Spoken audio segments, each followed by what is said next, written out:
আসসালামু আলাইকুম। লিড এগ্রোটেকের পক্ষ থেকে আমি রোকন আছি আপনাদের সাথে। আজকে আমাদের কৃষি উদ্যোক্তা এবং কৃষক ভাইদের জন্য একটি আপডেট দেওয়ার জন্য আমরা ভিডিও করছি। আপডেটটা হলো আগামী ২০ এবং ২১ তারিখে সারা বাংলাদেশে প্রবল বৃষ্টি হওয়ার সম্ভাবনা আছে।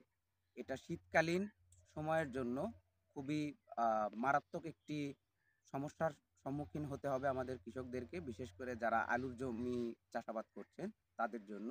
তাদের জন্য আমাদের পরামর্শ থাকবে লিড এগ্রোটেকের পক্ষ থেকে, আপনারা যারা এখন পর্যন্ত জমিতে সেচ দেন নাই তারা ২২ তারিখ পর্যন্ত অপেক্ষা করুন এবং তারপরে সেচ দিন। এবং যারা অলরেডি সেচ দিয়ে ফেলেছেন তারা জমিতে ছত্রাকনাশক দিয়ে রাখুন, যেন আপনার জমির কোনো ক্ষতি না হয় বা আপনার চাষাবাদকৃত আলুর কোনো ক্ষতি না হয়। পাশাপাশি আপনারা ২০ তারিখ এবং ২১ তারিখে অবশ্যই জমির আইল ধার সব কিছু কেটে